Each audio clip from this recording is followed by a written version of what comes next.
Este é o testemunho do ex-padre Aníbal Pereira Reis, convertido a Jesus Cristo após exercer o sacerdócio católico romano por 16 anos.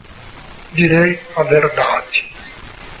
Dizer a verdade, sobretudo em assunto espiritual, a verdade atinente ao plano de salvação do pecador, é uma grande demonstração de amor.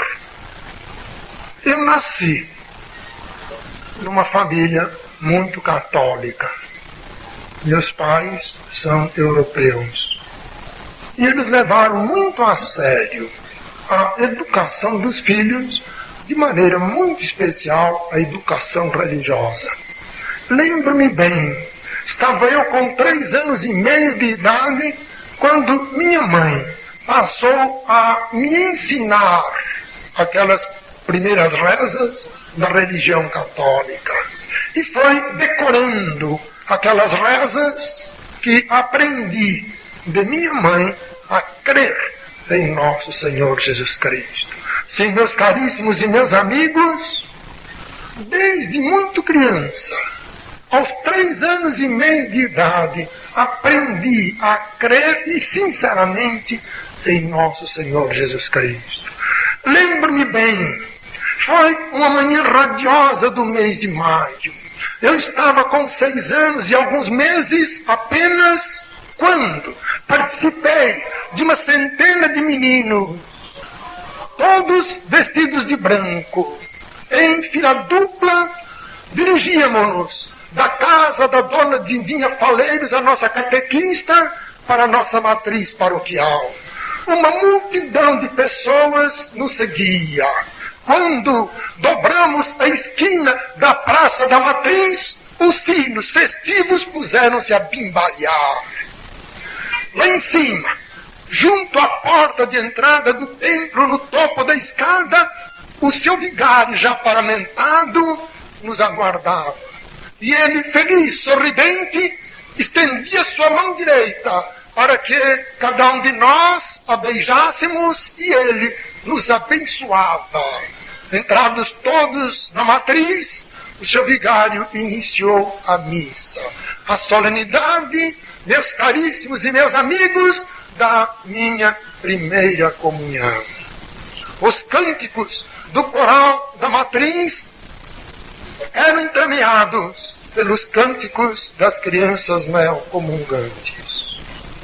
Em chegando o momento de ir à mesa da comunhão, seguindo ensaios anteriores, postei-me de joelhos àquela mesa.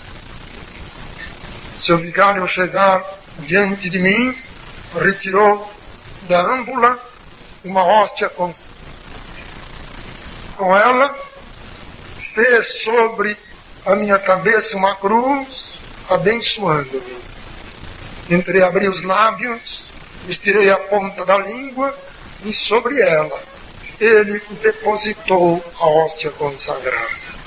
Eu a salivei, tendo o cuidado de não tocá-la nos dentes, que seria um grande pecado. Engolia, certo, crendo que estava recebendo o próprio Jesus Cristo, Deus, o próprio Jesus Cristo com seu corpo, sangue, alma e divindade, tão real na hóstia como real no céu. Segundo me ensinaram, a hóstia consagrada não entra no processo normal de digestão, mas localiza-se no coração do comungante. E crendo assim, que naquela hóstia localizada em meu coração, ali estava nosso Senhor Jesus Cristo, meus caríssimos e meus amigos, na pureza da minha infância, eu lhe clamei por salvação eterna. Sim, desde muito menino, preocupava-me com esta salvação. Meu prezado amigo, você tem pensado neste assunto da sua salvação eterna? Talvez você se preocupe com tantas coisas na terra, até com o seu trabalho, com o seu ganha-pão, com a sua família. Talvez você se preocupe com futilidades, com passeios, distrações, futebol, novelas, cinema. Mas o meu prezado amigo visitante tem se preocupado com a sua salvação eterna. Você não é um animal irracional. Prezado amigo, você não é um bicho. E eis a solene pergunta de Jesus Cristo: pois que aproveita o homem ganhar o mundo inteiro se perder a sua alma? Meu prezado amigo, que lhe adiantaria conseguir todas as vitórias na terra, desfrutar de todas as regalias humanas, se ao partir deste mundo você o fizesse perdido e perdido por toda a eternidade ficará? O que lhe adiantaria ainda, prezado amigo, padecer todos os sofrimentos, curtir todas as dores e com resignação, se ao partir deste mundo você for continuar a padecer por toda a eternidade no inferno? Pois que aproveita o homem ganhar o mundo inteiro se perder a sua alma? É a solene e sempre oportuna pergunta de nosso Senhor Jesus Cristo. O prezado amigo tem se preocupado com a sua salvação eterna? Num domingo, fazia uns 2 anos da minha primeira comunhão, numa missa, o seu vigário contou-nos um fato e deu-nos uma explicação. Ele disse que há séculos passados, lá em Paris, na França, no convento de Paris-le-Monial, Jesus Cristo por muitas vezes apareceu uma freira, Margarida Maria Lacoque. Depois, por Pio XI, transformada em santa, Santa Margarida Maria Lacoque, cuja festa litúrgica a religião celebra aos 17 de outubro de cada ano. Aparecendo aquela freira, nosso Senhor Jesus Cristo portava o coração fora do peito, e o coração rodeado pela coroa de espinhos e encimado por labaredas de fogo. E ao aparecer por diversas vezes, ou por muitas vezes, a freira Margarida Maria Lacoque, nosso Senhor Jesus Cristo disse que garantia, daria salvação eterna ao devoto do seu sagrado coração, que cumprisse esta devoção de receber a hóstia consagrada em honra dele na primeira sexta-feira do mês, de 9 meses consecutivos. Ele prometeu vida eterna, salvação eterna, sob esta condição, que o devoto do seu coração recebesse em comunhão a hóstia consagrada, não em qualquer sexta-feira do mês, mas na primeira sexta-feira do mês, e de 9 meses consecutivos, sem qualquer interrupção. A sexta-feira seguinte era a primeira sexta-feira do mês de junho, por sinal, mês este consagrado de maneira particular ao Sagrado Coração de Jesus. E às 5:30 da manhã, lá me encontrava eu na fila do confessionário, porque, confessando-me ao nosso sacerdote, queria, por ocasião da missa das 7 horas, recebendo a hóstia consagrada em honra do Sagrado Coração de Jesus, começar o ciclo dessas 9 primeiras sextas-feiras. Eu cumpri com rigorosa fidelidade. E feitas estas comunhões, nas 9 primeiras sextas-feiras consecutivas, meus caríssimos e meus amigos, eu não me reconheci salvo, não me reconheci possuidor de vida eterna. E passei a repetir, eu fiz indefinidamente, durante a minha mocidade, durante o meu tempo de seminário católico, durante tantos anos de sacerdote, esta devoção das 9 primeiras sextas-feiras. Terminava um ciclo, na primeira sexta-feira seguinte, principiava outro. E jamais, em decorrência, em consequência desta prática devota, senti-me, reconheci-me verdadeiramente salvo. Desde criança, meus caríssimos e meus amigos, busquei ardorosamente salvação eterna.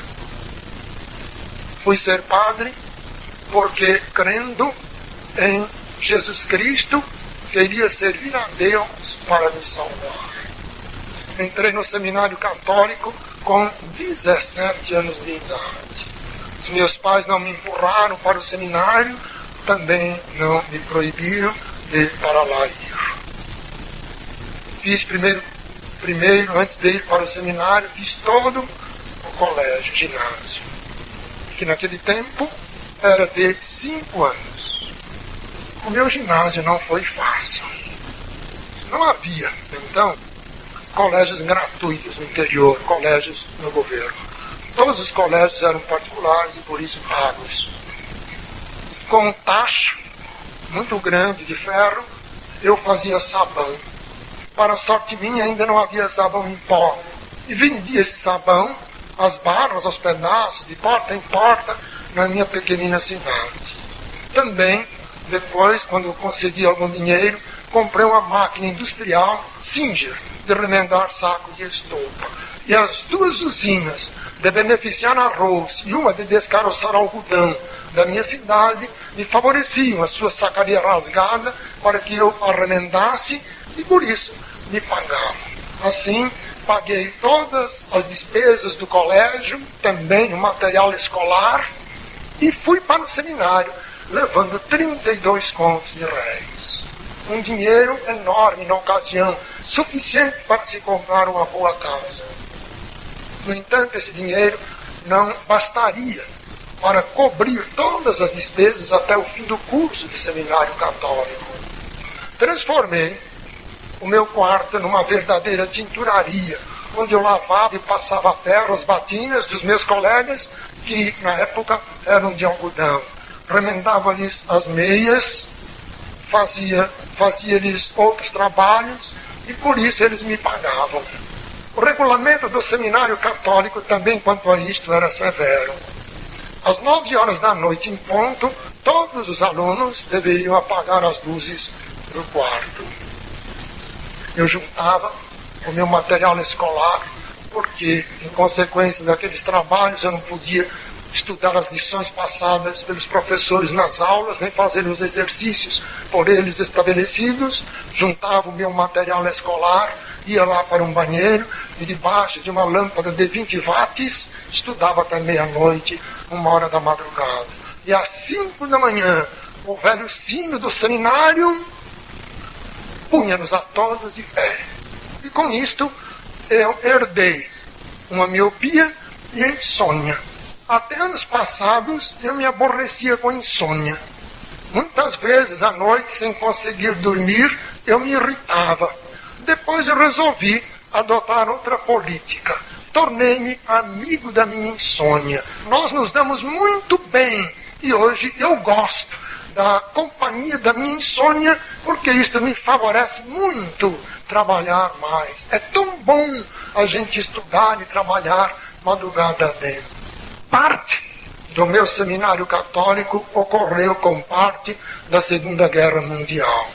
E por quê? O arcebispado católico de São Paulo tinha que mandar todo o seu dinheiro para o Papa Pio XII, ajudar as forças totalitárias do eixo. Nós passávamos fome. Embora eu tivesse meu dinheirinho, não tinha o que comprar.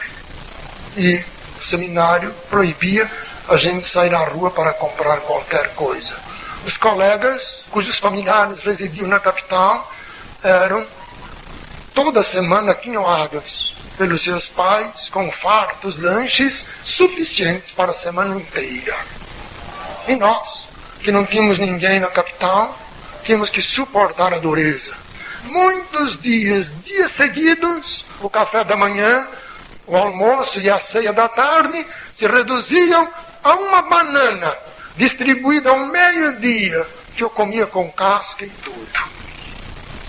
E depois eu saía por ali a observar, a verificar se encontrava alguma casca de banana atirada fora. E sempre encontrava. Sim, meus irmãos e meus amigos, eu comi muita casca de banana. No auge da fome, eu cheguei a mastigar água para ter a sensação de estar mastigando alguma coisa. Conto estas coisas e devo confessar aos irmãos e amigos, é verdade, eu não sou melhor do que ninguém. Todo mundo aqui é muito melhor do que eu. Não sou melhor do que ninguém. Mas nunca me contrariei por enfrentar todas essas vicissitudes, esses sacrifícios. Eu conto esses fatos para frisar o seguinte: enfrentei toda esta dureza firme no meu propósito de ser padre, porque como padre eu queria me salvar. A minha turma era de 62 rapazes no primeiro ano. Começamos o seminário católico, o curso superior, com 62 rapazes. Apenas 8 desses 62 se ordenaram sacerdotes. Dos 62, apenas 8. Eu enfrentei todas essas lutas sem qualquer esmorecimento, porque eu queria ser padre, a fim de, como sacerdote, obter salvação eterna. Terminado o meu curso do seminário em São Paulo, fui ordenado no dia 8 de dezembro de 1949, em Montes Claros, no norte do estado de Minas Gerais. Lá trabalhei durante 2 anos e em janeiro de 1960 fui levado para o Recife, em Pernambuco, onde trabalhei durante 8 anos, sobretudo dirigindo obras sociais, dirigindo orfanatos e asilos de velhos. À frente desses orfanatos, criei mais de 2.000 órfãos desamparados. E à frente daqueles abrigos de velhos, eu amparei tantos anciãos desvalidos. Procurava me esmerar no cumprimento dessas minhas responsabilidades, porque, praticando esta caridade, eu queria merecer salvação eterna. Em outubro ainda, fui pregar no Recife, e fiz questão de, numa tarde, andar por aquelas ruas centrais da capital pernambucana, a me recordar de tantos anos passados, quando por aquelas mesmas ruas eu andava tendo dentro dos meus sapatos pedrinhas que feriam os meus pés. Sim, meus caríssimos e meus amigos, de propósito, por penitência, eu colocava dentro dos meus sapatos pedrinhas, porque ferindo os meus pés eu queria, com a minha dor, com o meu sangue, merecer salvação eterna. Sim, eu procurei, eu busquei, sôfrega e sofridamente, no exercício honrado do meu sacerdócio, salvação eterna. Em Pernambuco, tive, dentre tantos outros, um grande amigo, Dom Ricardo Vilela, antigo bispo de Nazaré da Mata. Desde que nós nos conhecemos, ele passou a me honrar com a sua preciosa amizade. Até hoje, dele me recordo com saudades. Recordo-me com saudades das nossas longas palestras, sempre em torno de assuntos nobres e elevados, através das quais ele muito me ensinou. Toda vez que Ricardo Vilela ia ao Recife, visitava-me. Um dia, recebi a notícia de que ele, enfermo, estava hospitalizado no Hospital do Centenário, no Recife. Logo fui visitá-lo. E ele me disse, na sua conversa: Padre Aníbal, não sairei vivo daqui. Sei que vou morrer. Quero me preparar muito bem para morrer. Quero que você ouça as minhas últimas confissões. Irmãos, eu senti um nó na garganta. Primeiro, porque o meu amigo morreria logo. E segundo, por causa desse pedido dele, de lhe ouvir as últimas confissões. Se Deus, nos seus desígnios insondáveis, fosse servido de que eu passasse a viver toda esta minha vida, eu não faria questão nenhuma. Eu não faria questão nenhuma de voltar a, como menino, fazer sabão e vendê-lo na minha pequenina cidade. Não faria questão alguma de tornar, como menino, a remendar sacos de estopa. Não faria questão alguma de enfrentar a fome cruel do meu seminário. Não faria questão alguma de ser outra vez sacerdote por 16 anos. Não faria questão alguma de sofrer toda aquela busca ansiosa de salvação eterna nos labirintos de uma falsa religião. Gostaria que Deus me livrasse do confessionário. Dada a minha antiga experiência religiosa como sacerdote, e mais ainda, de confessor, sei que sou um pregador diferente. Não melhor do que os outros, diferente. Reconheço-me também uma pessoa não alegre. Sinto-me muito melhor trancado num quarto sozinho. É o resultado daqueles cruéis embates do passado. Não sou uma pessoa alegre. Muitas pessoas têm feito esta observação verdadeira. A gente nota que de quando em quando o irmão parece que passa sobre o irmão uma nuvem de tristeza. É verdade. Sabem por quê? Porque constantemente me lembro da morte de pessoas muito queridas, morte que eu assisti, e todas elas em grande desespero, porque essas pessoas sem salvação. Eu daria tudo se, conhecendo o Evangelho, o tempo pudesse retroagir para eu falar àquelas pessoas sobre o Evangelho de Jesus. Dom Ricardo Vilela pediu-me para que lhe ouvisse as derradeiras confissões. Ele era uma consciência delicada, uma alma de escola. Segundo a religião católica, a pessoa, quando vai se confessar ao sacerdote, deve se preparar.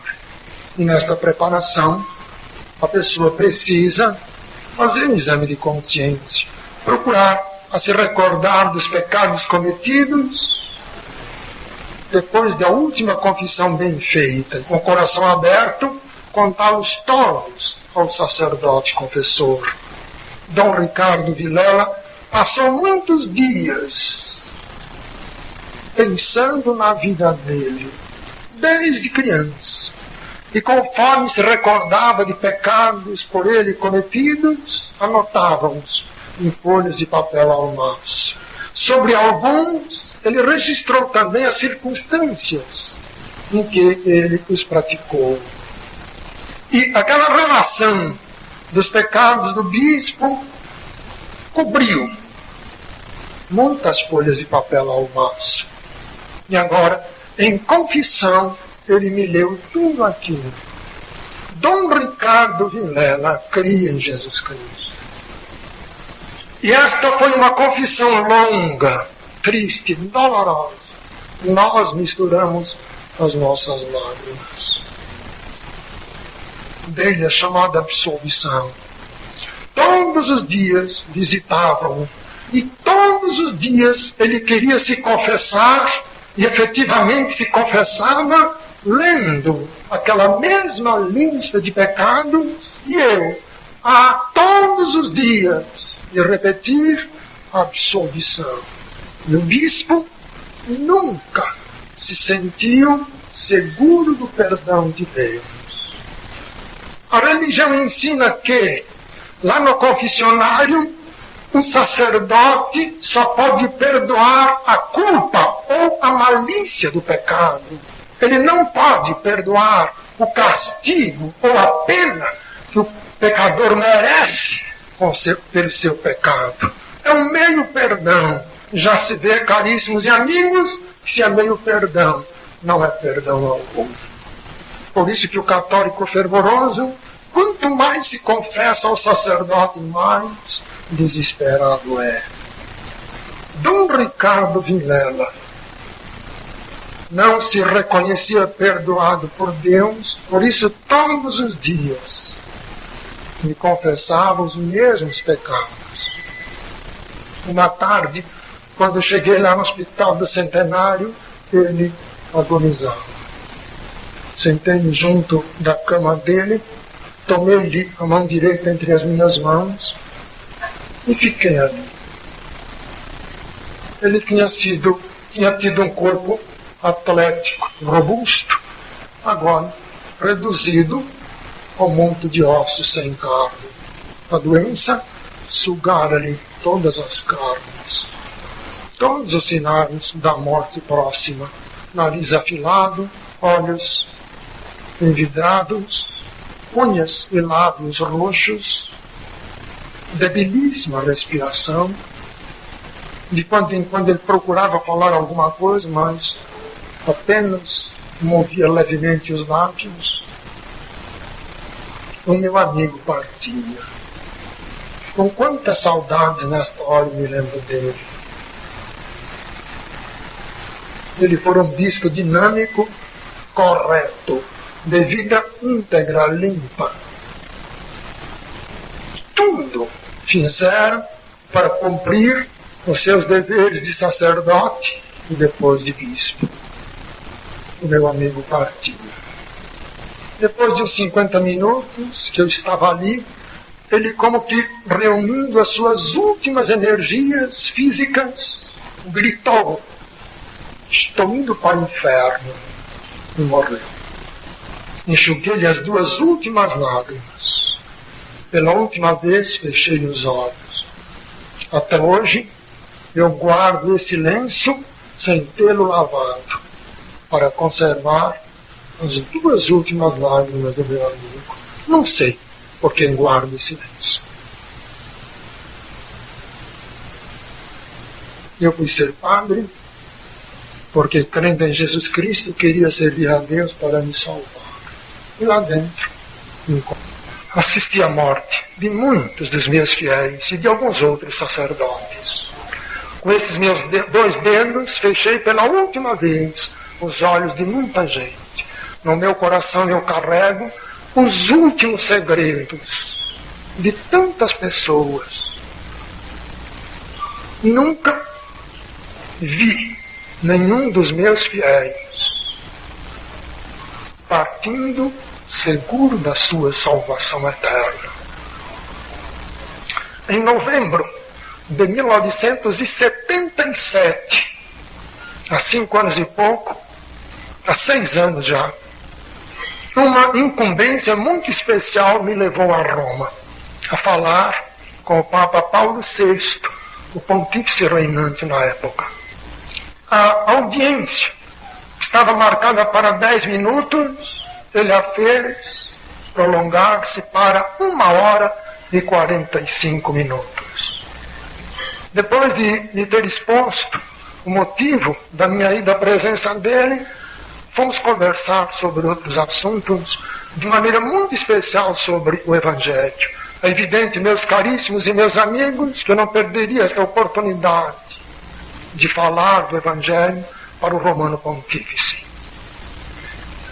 Eu me compadeci intensamente dele, porque, marcado pela dor, ele sofria de uma pavorosa artrose que lhe causava pungentes dores. Com dificuldade, ele conseguia se levantar de uma cadeira ou se sentar sobre ela. Quando eu cheguei, ele estava de pé, eu o ajudei a sentar-se. E quando eu fui sair, ele quis se pôr de pé e eu o ajudei a se levantar.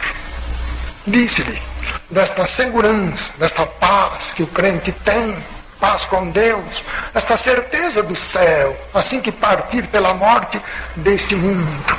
Contei-te de um horrível acidente automobilístico que eu sofri no mês de julho de 1975, ocasião em que eu fiquei 30 dias inconsciente e por muitos dias eu agonizei. Dizem-me os meus familiares que nas minhas longas agonias, às vezes eu falava, e em geral falava sobre o céu. Agonizando não tinha outro assunto senão este, o céu. E supondo estar na presença de uma multidão a pregar a palavra de Deus, eu pedia para que fosse cantado o hino 508 do cantor cristão, o hino que fala sobre o céu. Eu contei isso a Paulo VI, e com seus olhos cheios de lágrimas, ele dizia: eu queria ter esta segurança de ir para o céu, mas eu não consigo entender que o pecador é salvo só pela graça de Deus, pela fé em Jesus Cristo. Porque se o pecador com seu pecado ofende a Deus, o pecador há de merecer com seu sofrimento e com as suas obras a sua salvação eterna. Ele tem que pagar alguma coisa por haver ofendido a Deus com seu pecado. Ele não conseguia entender o Evangelho, que ensina a ser a salvação unicamente pela graça de Deus, esta salvação que nos é comunicada quando cremos verdadeiramente em Jesus Cristo. No dia 6 de agosto de 1978, quando ouvi no rádio a notícia da morte de Paulo VI, chorei de compaixão dele. Ele tinha tanto medo de morrer, que pelo menos por 4 vezes, em discursos públicos, ele revelou este pavor da sua morte. E no dia que ele completou 80 anos de idade, que foi em setembro de 1977, no seu discurso diante de todos os embaixadores credenciados no Vaticano, ele repetiu esta informação sobre o seu medo de morrer e pediu aos fiéis católicos do mundo inteiro que rezassem por ele. Sim, meus caríssimos e meus amigos, eu fui ser padre para obter salvação eterna.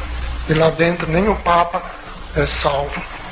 Tanto assim que o Papa não é salvo, que isto é reconhecido. Pois, quando morre um sumo pontífice, os sacerdotes do mundo inteiro rezam missa pela salvação da alma dele. Como sacerdote, era fervoroso no celebrar missa. Eu confesso, com vergonha, que eu cria na missa. Eu cria que na missa eu repetia o sacrifício de Jesus Cristo. Eu cria verdadeiramente na hóstia consagrada. Eu me ajoelhava diante dela para adorá-la. E ao final da missa, quando eu comungava a hóstia e tomava aquele vinho consagrado, eu cria que estava recebendo na hóstia o verdadeiro Deus. Quando o sacerdote em Pernambuco, um rico proprietário resolveu lotear uma grande gleba ali junto de Beberibe, onde hoje é o bairro do Cajueiro. Ele doaram uma quadra inteira no centro do loteamento, a Arquidiocese Católica do Recife, e se comprometeram com o arcebispo de edificar ali a primeira matriz da paróquia. Ele elaboraram um programa extenso para a inauguração daquele loteamento, das vendas daqueles lotes. E fazia parte desse programa a celebração de uma missa pelo arcebispo, às 4 da tarde, naquele domingo.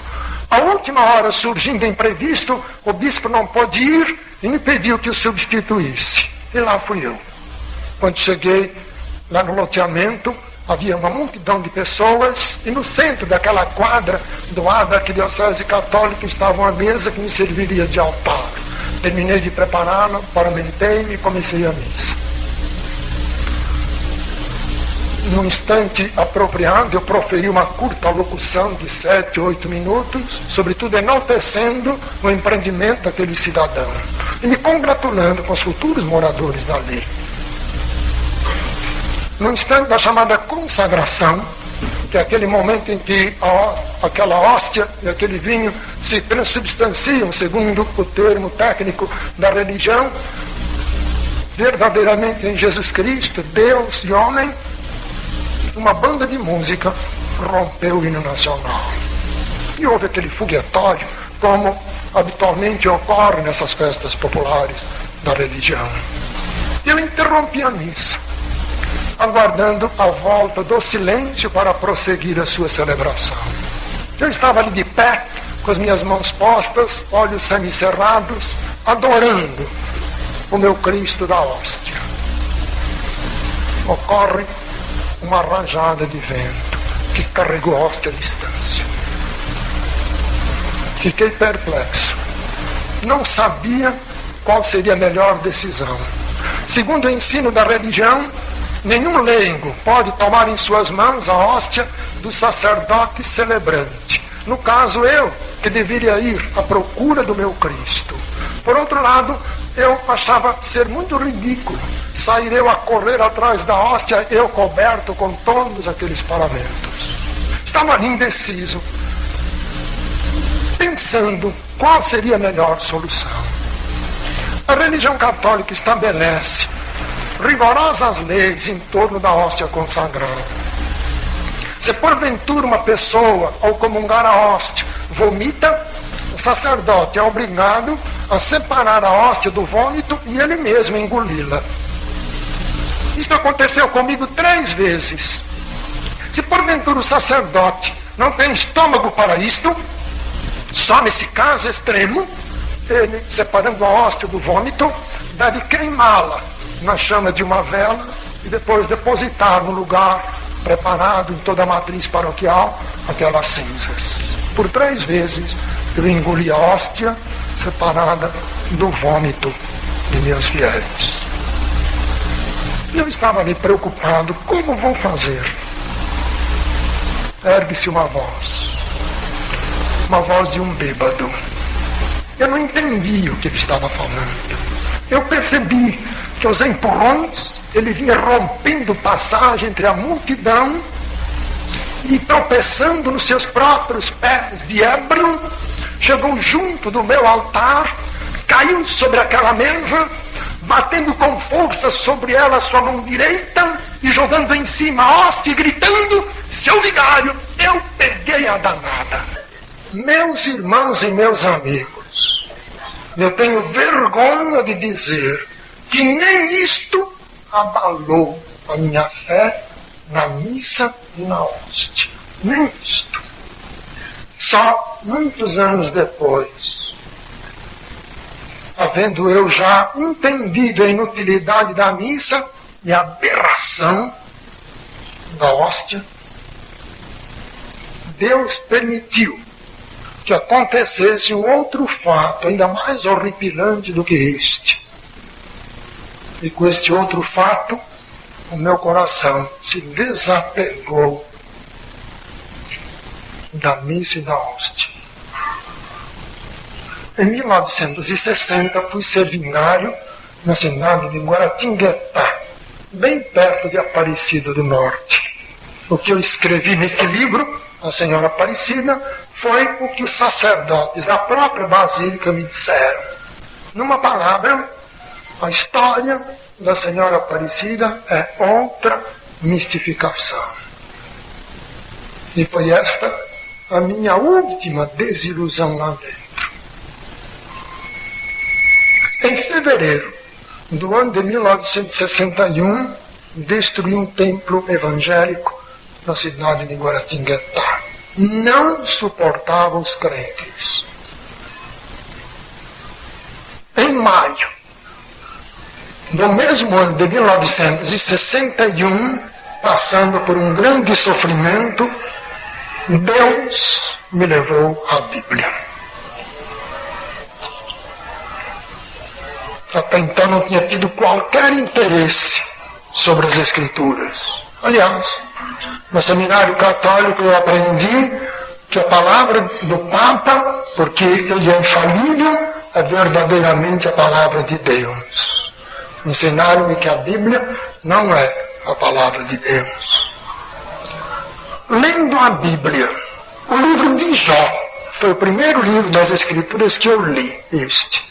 Lendo o livro de Jó, o Espírito Santo me levou a crer nas Escrituras como a palavra santa, infalível, inerrante, indeficiente de Deus nosso Senhor. E obviamente, crendo nelas assim, este Espírito Santo me levou a questionar a minha religião de padre. Meus amigos, é muito importante que nós questionemos tudo do nosso viver, até o cardápio da nossa alimentação. É mais mais importante ainda que nós questionemos aquilo que nós chamamos de nossa religião. Questionar por questionar seria idiotice. Eu devo questionar a minha religião à luz das Sagradas Escrituras. Perto de minha casa, lá em São Paulo, há uma senhora vizinha muito gorda. Eu não tenho nada contra as pessoas gordas. Até eu acho bonita uma pessoa gordinha, rechuchudinha. Ela usava calça comprida branca e muito agarrada. Ela observou, depois de algum tempo, que toda pessoa com quem ela cruzava na rua sorria dela. E observando isto, ela começou a dizer: estão zombando de mim. Por que será que zombam de mim? Por que será que todos que passam por mim sorriem? O que acontece? Ela foi à casa de uma outra vizinha e deu espelho grande na porta do guarda-roupa. Ela calculava, ela supunha que sorriam dela por causa da calça comprida. Ela foi à casa da vizinha, vestida com essa calça comprida, e foi questionar a sua roupa diante do espelho. E ela mesma sorriu dela, achou-se ridícula, desfez-se daquelas calças compridas agarradas e passou a se vestir de acordo com a exigência, não tanto da moda, mas da conformação do seu próprio corpo. Ela questionou a sua roupa diante de um espelho. Meus amigos, eu fui questionar a minha religião de padre diante deste espelho divino que são as Sagradas Escrituras. Eu me horrorizava por verificar Deus condenando a minha religião de padre. Ele, na sua santa palavra, combatendo aqueles dogmas característicos da religião. Eu me revoltava contra Deus, porque como sacerdote não admitia que nem Deus combatesse a minha religião de padre. Estava lendo as Escrituras, encontrava-as a combater uma doutrina determinada da minha religião, desesperava-me, rasgava a Bíblia e queimava os seus pedaços, propondo em meu íntimo não ler mais aquele livro, atendendo, aliás, o conselho do meu bispo, a quem foi informado desta minha situação.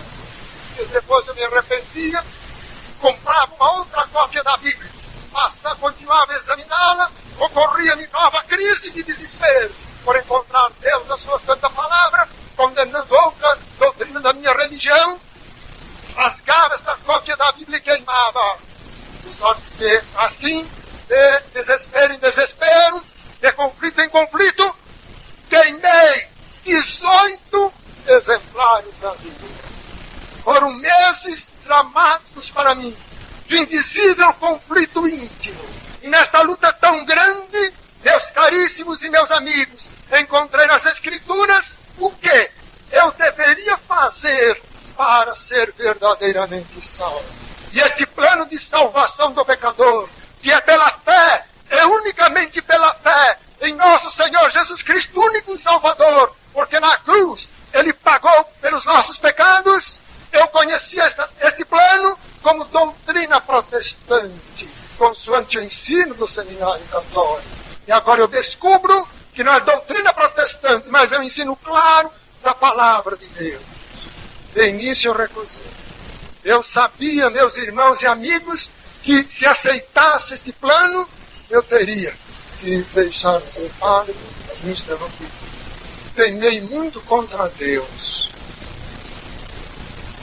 Por tantas semanas seguidas eu recusei a sua graça salvadora.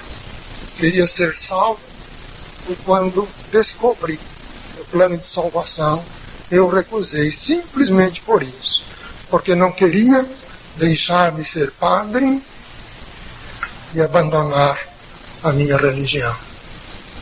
E vejam, nesta altura do tempo, eu já não cria mais naqueles dogmas próprios da religião católica. As Escrituras destruíram todas aquelas minhas convicções católicas. Assim mesmo, não queria abandonar a religião, e muito menos o sacerdócio. Eu não tenho culpa de ter deixado de ser padre. Agora, eu assumo a responsabilidade deste gesto.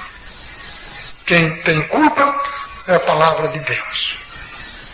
Quem me tirou de lá foi a misericórdia de Jesus. É bênção dele. Agora, perante a sociedade dos homens, eu não recuso assumir toda a responsabilidade deste ato. Depois de tantas semanas de luta íntima, na madrugada de 8 de novembro de 1961, eu fui ler o Evangelho de João. Quando eu comecei a ler o capítulo 3, pus-me de joelhos. Uma força extraordinária fez-me ajoelhar. E lendo João 3,16, rendi-me à fé evangélica em Jesus Cristo. E Ele me salvou. Aquilo que eu busquei, sofridamente, desde criança, e sobretudo no exercício honrado do meu sacerdócio, sem nunca ter encontrei nesta hora, na pessoa divina de nosso Senhor Jesus Cristo, a quem entreguei o meu coração e a minha vida. Ele me deu salvação. Sou muito frágil, tenho muitas fraquezas, sei que não tenho valor algum e por isso mesmo confio só em Jesus Cristo. Sei que por isto Ele jamais permitirá que eu me perca. Ele me deu vida eterna e perseverarei salvo até o fim, por graça dEle, não porque eu mereça coisa alguma.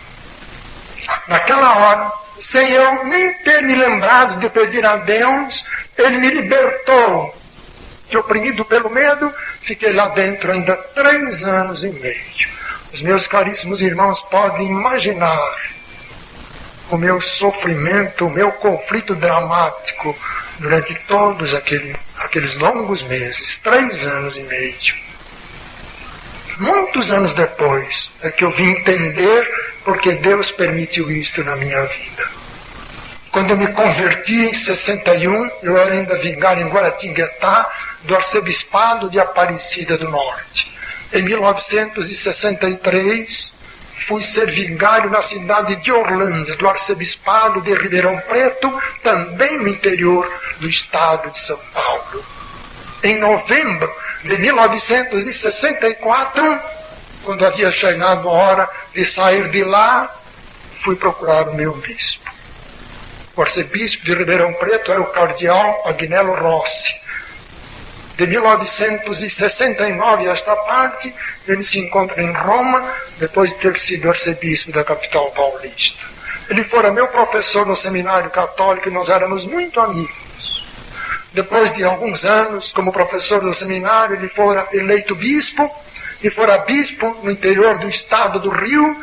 Enquanto eu estava em Pernambuco, nós sempre trocávamos cartas.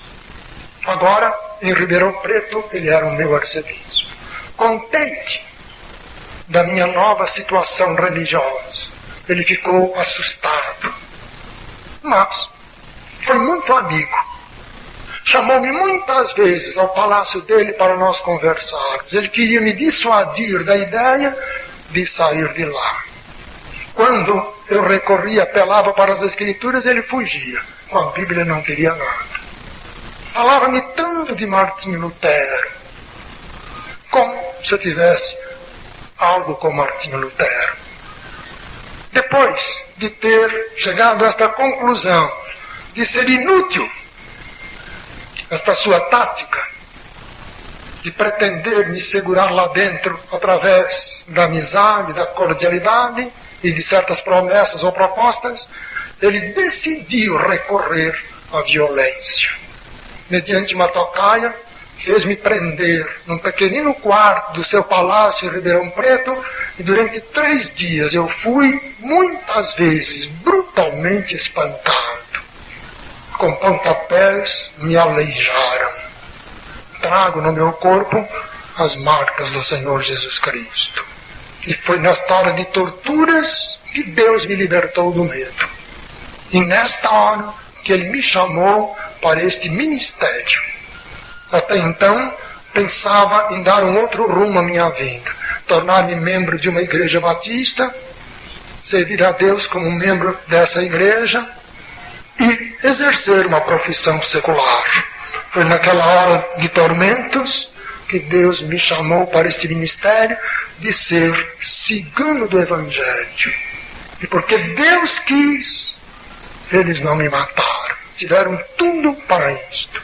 E quando eu saí de lá, o bispo, revoltado porque não conseguiram me eliminar, levou-me às barras dos tribunais. E este processo, baseado em acusações falsas, caluniosas, se arrastou na Justiça de São Paulo por 6 longos anos, causando-me intensos sofrimentos. Trago, meus caríssimos, em meu corpo as marcas do Senhor Jesus Cristo. Não fui um padre qualquer. Desculpe-me dizer assim. Quem tem a minha autobiografia pode verificar documentos que comprovam esta minha afirmação. Por 2 vezes fui convidado para ser bispo e recusei. Se não tivesse recusado a oportunidade, hoje seria eu o cardeal de São Paulo. Não fui um padre qualquer. Deixei tudo aquilo porque Jesus Cristo me salvou. Saí de lá no dia 12 de maio de 1965. E desde então, há quase 19 anos, prego o Evangelho percorrendo constantemente todos os rincões da pátria. Já preguei em todas as capitais, em muitas cidades do interior de todo. O prezado amigo deve estar pensando. O pregador afirmou que desde menino aprendeu a crer em Jesus Cristo. Ele afirmou que, crendo em Jesus Cristo, resolveu ser padre para servir a Deus e assim obter salvação eterna. O pregador contou alguns fatos para comprovar a sua fé em Jesus Cristo. Ele disse que era perdido, que não estava salvo. Disse também que na madrugada de 8 de novembro de 61, creu em Jesus Cristo e aí foi salvo. Primeiro cria e não era salvo. Agora crê e é salvo. Como se explica isso? Algum mistério? Não. É porque a religião que eu servi como sacerdote ensina uma fé errada em Jesus Cristo. Não basta crer em Cristo para que o pecador seja salvo. É preciso que o pecador creia como Deus quer que se creia em Jesus Cristo. Existem muitas maneiras de crer em Jesus Cristo. Há pessoas que creem em Cristo como um simples milagreiro, um curandeiro. Há tantos programas de rádio que só falam em curas, em prodígios, em milagres, em solução de problemas da terra. Para essa gente toda, Jesus Cristo é um curandeiro, um milagreiro, um simples taumaturgo.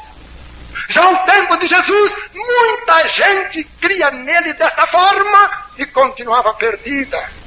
João, no final do capítulo 2 do seu livro, traz esta informação. E muitos, vendo os sinais que fazia, creram no seu nome, mas o mesmo Jesus não se confiava a eles. E destes muitos, que vendo os sinais, os prodígios de Jesus, criam nele, João destaca um nome: Nicodemos, príncipe dos judeus. Este Nicodemos cria em Jesus como milagroso. E ele confessou esta sua fé em Jesus, dizendo: Rabi, bem sabemos que és mestre vindo de Deus, porque ninguém pode fazer estes sinais que tu fazes se Deus não for com ele. E este Nicodemos era salvo? Não. Ele cria em Jesus e continuava perdido. De sorte que Jesus lhe exigiu a experiência do nascer de novo, da regeneração ou conversão. Exigiu-lhe que cresce nele como verdadeiro Salvador espiritual, aquele que pode dar vida eterna. Uma vez, ele tem esta palavra tão dura sobre essa gente que crê nele como um curandeiro, disse: muitos me dirão naquele dia, no dia de juízo: Senhor, Senhor, não profetizamos nós em teu nome, e em teu nome não expulsamos demônios, e em teu nome não fizemos muitas maravilhas? Vejam, caríssimos e amigos, estas pessoas, porque creem em Jesus, no nome dele profetizam, no nome dele expulsam demônios, no nome dele fazem muitas maravilhas, muitos prodígios. No entanto, Jesus disse que lhes dirá abertamente: nunca vos conheci, apartai-vos de mim, vós que praticais a iniquidade. Existe outra maneira errada de crer em Jesus Cristo. É a maneira como os demônios creem nele. Tiago, no seu livro, lembra: tu crês que há um só Deus, fazes bem, também os demônios o creem e estremecem. Se, meus amigos, os demônios creem em Deus, e continuam demônios. De resto, o primeiro a proclamar Jesus, Filho de Deus, foi um espírito maligno. Os demônios adoravam Jesus Cristo. Marcos nos diz: e os espíritos imundos, vendo-o, prostravam-se diante dele e clamavam, dizendo: tu és o Filho de Deus. E estes demônios, conquanto crescem em Jesus Cristo, continuaram demônios, porque a fé dos demônios é uma fé errada. E há outros que creem em Jesus Cristo de maneira hipócrita. Ele mesmo disse, em Mateus 15, 7 em diante: hipócritas, bem profetizou Isaías a vosso respeito, dizendo: este povo honra-me com seus lábios, mas o seu coração está longe de mim. Mas em vão, inutilmente me adoram, ensinando doutrinas que são preceitos, mandamentos dos homens. Eis aí a condenação da fé chamada católica. Eu crio em Jesus Cristo, mas ao mesmo tempo cria em tantos preceitos, em tantos dogmas estabelecidos por homens. E esta minha crença nesses dogmas invalidava a minha fé em nosso Senhor Jesus Cristo, tornando-a falsa, errada. As Escrituras, amigos, ensinam claramente, e por muitas vezes, em muitas passagens, também do Velho Testamento, que só Jesus Cristo é o Salvador. E para o pecador ser salvo, para o pecador ser perdoado e receber dele vida eterna, o pecador há de confiar de coração somente em Jesus Cristo, porque, repito, só Ele é o Salvador. Crio em Jesus Cristo, o tempo de sacerdote, mas ao mesmo tempo eu crio em Maria, a mãe dele, como corredentora ou co-salvador. Cria nela como advogada e refúgio dos pecadores. Por isso que com fervor eu lhe rezava, invocando-a como mãe de Deus, para que ela se compadecesse de mim e me salvasse, compadecendo-se de mim, sobretudo na hora da minha morte. Com fervor eu rezava a chamada Salve Rainha, que proclama Maria, mãe de Jesus, advogada dos pecadores. Por isso, Jesus não me salvava, porque eu dividia o meu coração. Eu cria também no tal do purgatório.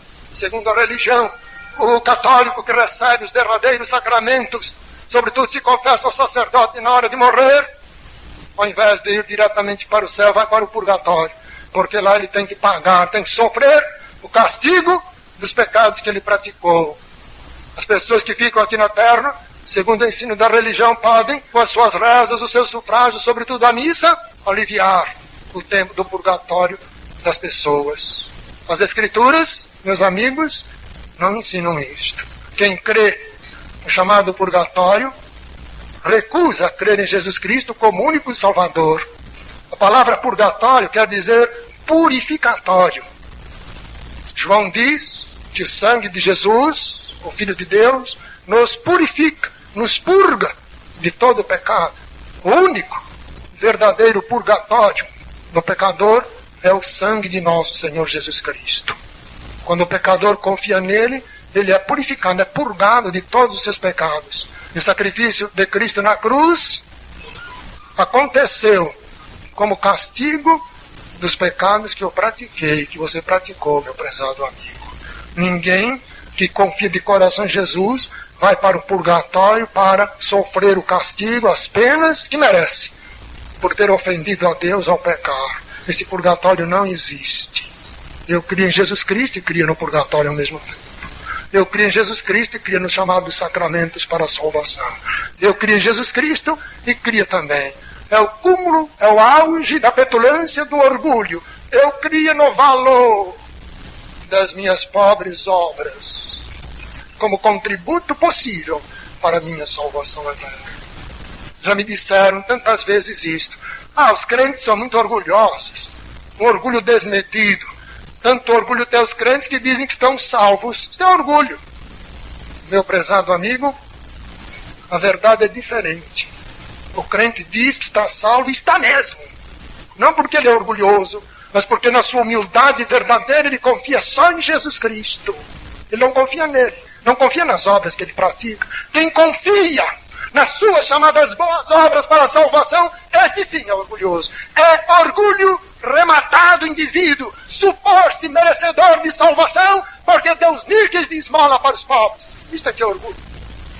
Só recebe perdão e salvação eterna o pecador que de coração arrependido confia em Jesus Cristo como único Salvador, porque Jesus Cristo na cruz sofreu o castigo dos pecados desse pecador.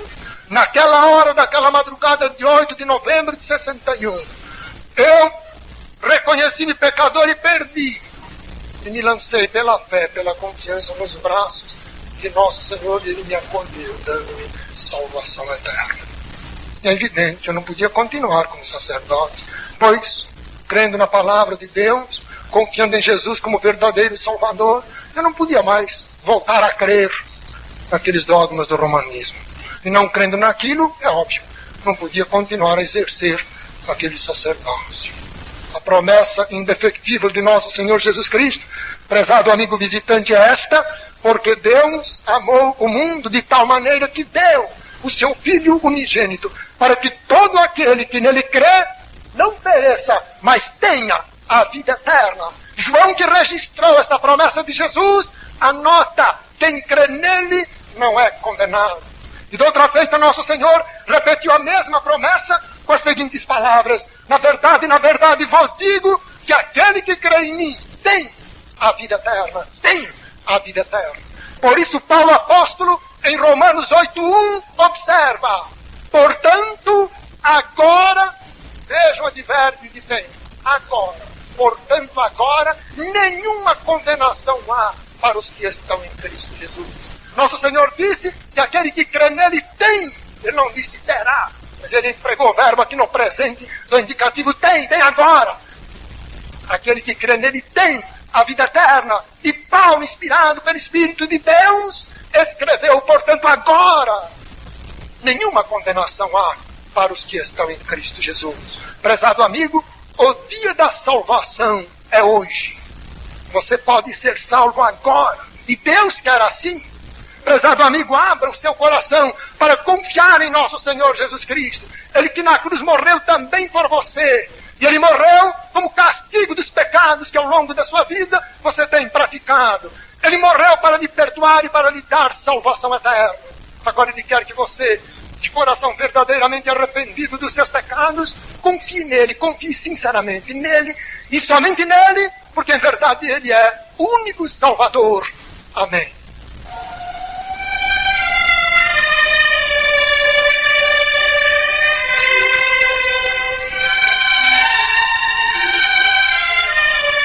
Ó Deus, cada um de nós, servos teus, nesta hora te agradece aquele momento solene da nossa vida, quando cada um, de coração arrependido, confiou evangelicamente em teu Filho e recebeu dele vida eterna.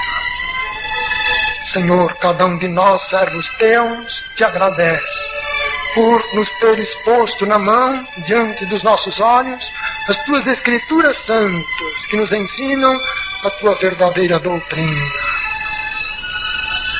Senhor, cada um de nós, nesta hora de agradecimento especial a Ti pela nossa salvação, renova o seu compromisso de fidelidade intransigente à sã doutrina da Tua palavra.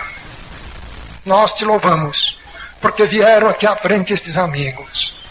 Que a semente do Evangelho que agora recebem possa frutificar, levando-os à verdadeira conversão. Que os teus servos, Senhor, não recusem a tua bênção de trabalharem para ajudar estas pessoas. Senhor, continua a abençoar as tuas igrejas, promotoras desta campanha especial de evangelização, a fim de que elas possam prosseguir na sua luta de anunciar a bendita verdade do Evangelho aos moradores desta grande capital. O povo do Ceará, o povo de Fortaleza precisa da bênção da chuva. Sim, ó Deus, com a chuva, molhe esta terra fértil, para que ela produza alimento para este povo.